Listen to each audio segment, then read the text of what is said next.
Welcome back to the home we're flipping. In today's video, we're going to spend some time in the basement so Rusty and I can show you the very first step to finishing a basement, which is getting it furred out, also known as framed. Before getting into the steps that we took to fur out this basement, I want to cover a little bit of the why. Why do you need to fur out the basement in the first place?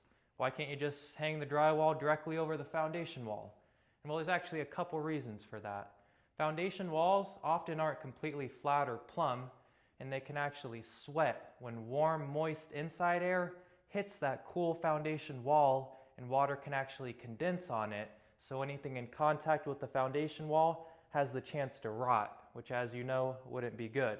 Secondly, if you do hang the drywall tight to the foundation wall, you're not leaving yourself a chance to plumb the wall, and you're also not leaving yourself any room for the electrical or insulation, which you're definitely going to want to have with a climate-controlled basement. Now that that's been covered, I'm going to turn it over to my dad so he can show you how we got started. What we did is we wanted to start laying out this ceiling. So there's 3 different soffitted areas. So we've got all of our mechanicals, our ductwork, our exhaust for the furnace running through here. So we decided to take the ductwork from here over one height. So what you want to do, we laid out just a 2x4 to hang our ceiling joists on there. And then we come over here and we softened down along the side. We want to get as much room as we can, especially in this walkway area, so we're really high through here. You can use a level. This is kind of old school, or you can use a laser. So we did it kind of old school and used all level on everything down here. So like Rusty said, we started by getting this lowest ceiling all boxed in and leveled. And we did that. Rusty kind of went a little fast through it, so I want to take a second to show you how we really did it. So you want to get your ceiling height, figure out how tall your ceiling needs to be while it can still box in all the ductwork, plumbing, electrical. You want to hide all that. Our ceiling needed to be 87 inches to get it all boxed in and looking good. So what we did was we measured up from the floor up on this foundation wall 87 inches and put a mark all along this wall. And that gave us a level line to screw our 2x4 strapping into the foundation wall, so you knew the top of the 2x4 was right at 87 inches. From there, all you got to do is get some 2x4 strapping, ceiling strapping, rest it right on that wall strapping, and you know that'll be right at 87 inches, the bottom of it. Put a big 4-foot, 6-foot level on it, figure out where it's level while it's resting on that wall strapping. Once you have it level, you have a friend measure up from the bottom of the 2x4 here up to the bottom of those 2x6 floor joists that support the floor above. Once you have that measurement, you know exactly how tall you need to make your soffits in order to have this ceiling strapping level. Once you have that measurement, it's just a matter of taking 3/4 inch plywood, getting a 2x2 strapping, screwing it together up there, holding it up to the floor, the ceiling up there, shooting a screw through the bottom of the 2x2 strapping into the 2x6 floor joist. And then we put 2 screws through the face here into the 2x4 ceiling strapping. That made it all real nice and solid. After you got all that done, you just want to come back through the middle here and put some support so the ceiling doesn't bow or come down over time. We just ran some 2x4s through here lengthwise and took some 2x4 scraps, screwed them into the 2x6 floor joists up there, ran them down, screwed them into the 2x4s so they're all real nice and solid. They're not going to go anywhere. That's how you can ensure you have a perfectly level and square ceiling that's ready for drywall. So we got this section all framed in nice and straight, and the center part right here, nothing really that we had to soften around, but we wanted to leave a little bit of space in case we wanted to run some wiring or plumbing through here, so we did drop it down 1.5 inches in this center part. And then over here where the steel beam is, we wanted to box around that. Also gives us a little bit of extra room if we need to run wires or somebody wants to run something in there in the future. So once we got on this side of the soffit, we went back up to the full height here. No reason to run anything through here, no reason to drop that down anymore. So we've got our ceiling all framed in. Then we want to start with our walls. All right, so how do you actually build your walls? You first want to get your height from your floor to your ceiling so you know what length of studs you need to buy, 2x4s for the wall studs. Our ceiling to floor height happened to be 8'3", so we couldn't use the standard 92 5/8 inch wall studs. Those would have been a little short. So we needed the 8-foot studs, 2x4, 8 foot, that's what we got. Because with the top and bottom plate, that's an additional 3 inches because those are 1.5 inches thick each.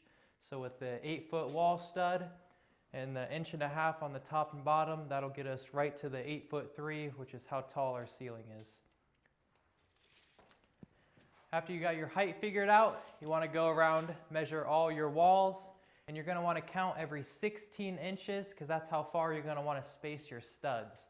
What that allows you to do is when you come back later to do your drywall work, when you hang them up, they're going to end perfectly right in the middle of a stud, so you can butt the next one up to it and keep going. Because on the corner or edges of all your drywall, you always want to have a support so it's not a weak corner that can break or bow or whatever. Before going any further, it's also important to note that you need a pressure treated or green treated, whatever you want to call it, bottom plate. That way if any water or moisture happens to get on the floor, it doesn't affect that bottom plate, it doesn't warp or rot or anything like that. So just remember that code is going to require a pressure treated bottom plate. So make sure you take that into account and pick up the right amount of pressure treated wood. After you got all your wall studs accounted for and your top plate and then pressure treated bottom plate accounted for, you want to come back through for all your windows and doors and add on a couple studs because you're going to need additional ones on either side of your window, and you'll need a little sill plate under the window. You might need a header for some windows and doors. Depends what your ceiling looks like. So just add on a couple 2x4s once you got your final count for every 16 inches on center. After you got your wall measured and studs counted out, you want to come back and figure out whether your wall's plumb or if it's leaning out or if it's leaning in. You can do that with a laser level, or if you're kind of old-fashioned like us, you can use a big 4-foot, 6-foot level. You take your big level, put it vertical on the wall, figure out if it's leaning out or if it's leaning in. If the wall's leaning in, you're going to measure 3.5 inches out from the top and mark that on all those 2x6 floor joists up there. And you're going to put your top plate kind of tight to that wall. But if the wall's leaning out, you're going to measure 3.5 inches in from the bottom of the wall and mark that on the floor so you can put your floor plate pretty tight to that, and you can adjust the top or bottom to make it perfectly plumb. And again, that's if your foundation wall isn't already plumb. With a cement block foundation, those are usually pretty plumb. It's poured concrete that can kind of have some bows or not be completely plumb always. So you always want to check with your level and figure out if you need to adjust your wall studs to make it plumb, make it look good. But coming back through to build the wall, you can either build them on the floor and stand them up into place. You'll have to build them a little short just so they can clear once they stand up. We opted to build all the walls in place. So what we did was we took a chalk line, snapped a line on the floor to make sure our bottom plate stayed perfectly straight. Put in the pressure treated bottom plate, didn't secure it to the floor yet so we can plumb it later if need be. Took our wall studs, toe-nailed them every 16 inches on center to the bottom and top plate. Didn't secure the top plate yet, we just tacked it in with one screw, and then later we're going to adjust it to plumb the wall. But after you got all your wall studs 16 inches on center, you got your framing for your windows and doors, you're ready to plumb the wall and finally attach it and secure it down. So you're going to take your big 6-foot level, lay it on the wall, figure out which way it needs to go, adjust it, then shoot screws into the ceiling, drill down into the concrete floor and shoot concrete Tapcon screws into the floor to make it all solid and secured, and then it'll be ready for drywall. We have some basement windows here we got to notch around and frame around, so we're going to replace these windows, put some nice thermal pane window units in there. Those are single pane right now, so that's one of the improvements we'll make down here. This window is going to be a little more difficult because we've got our soffit in front of it, so we got to do a little custom custom fitting, custom framing around that. But we'll maybe do another little video when we get to that. Your doors, make sure you know what your standard size door rough openings are, and you don't want to mess those up because you do not want to have to customize your doors. You can custom make them, but you'd rather buy them straight off the shelf in the lumber yard. It's going to be a lot cheaper for you. Once you get all your walls up, you want to go through and you want to make sure you have backing for your drywall. So you always want something nice and solid to nail your drywall to. Just a quick note on backing. Everywhere you have an edge on your drywall, you're going to want wood directly behind it so it's not weak and can break off, and that's really backing. So here on this wall, we framed it tight to this wall, so the 2x4 is buried behind this one. So we had to add these 2x4 scraps to the back of this wall stud so that when this drywall sits flush along this wall and stops here at the corner, the very corner of the drywall is going to have wood to get screwed into and secured. That way it'll be real solid. That's kind of your wall corner backing. Then you also need backing up here on your ceilings, where if you don't have floor joists to attach to. So here's our top plate, and then we hung a 2x4 over about an inch, inch and a half, or 2 inches probably. That way we have some wood there so we can secure the edge of our drywall to it so it's nice and solid. And you just want to look around everywhere and make sure your backing's in there, because you don't want to have to, when you're drywalling, you don't want to have to stop your drywalling work, dig out all your carpentry tools again and fix it. So you want to make sure you're not slowing yourself down and getting all that stuff in there right the first time.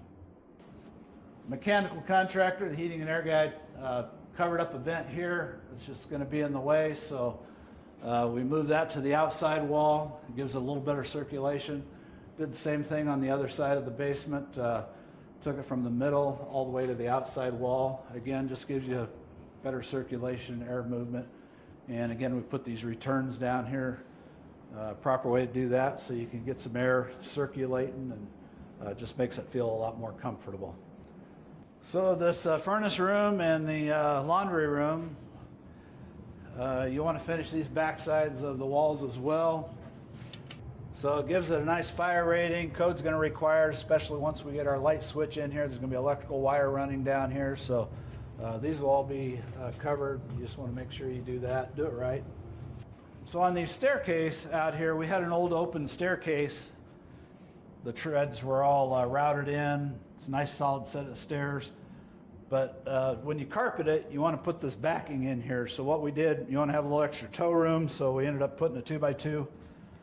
We just built these out on the floor, so it's just a piece of ox board with a 2x2 on this side and the 2x2 on the other side to nail that up through the step and then nail it into the step here. So it gives it a nice solid backing, something to attach your carpet to, and just kind of a nice way to turn a basement staircase into a set of stairs.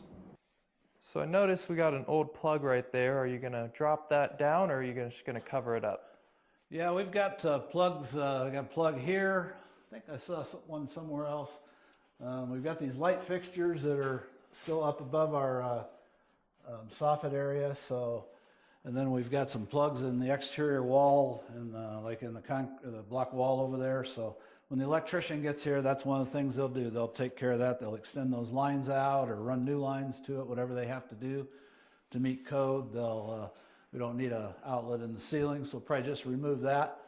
We'll add some can lights, so we'll put some can lights up in these soffits and up in the ceiling over here, and probably a couple in the walk area here at the bottom of the steps. So a lot of these mechanicals get changed. So each tradesman that comes in does their thing, and at the end you get a finished product. Another little thing come across here. We've got the water line going out, feeding an outside spigot out here. It's got a shut off, and just realized we didn't shut it off, so we're going to shut that off right now. It's the middle of winter. There's a frost-free spigot out here, but it's in an overhang too, so it makes it a little susceptible to cold air hitting it. So we're going to leave this shut off, and what we'll probably do is just put a little access vent or an access panel in the ceiling so you can get to that shut off for the winter time. I think that's going to be the best route to take there. So we have 8'3" ceilings over on this side of the basement. So what we've elected to do, and I think you'll end up with the least amount of seams. We're gonna buy a 4x9 drywall and run them vertical. So they'll go from the floor to ceiling, cut it down to the 8'3". That way you only have a seam every 4 feet. Same way on the exterior walls. We're going to run everything vertical, and then you're only going to have your vertical seams. So pretty easy basement to finish, and should look good when it's done.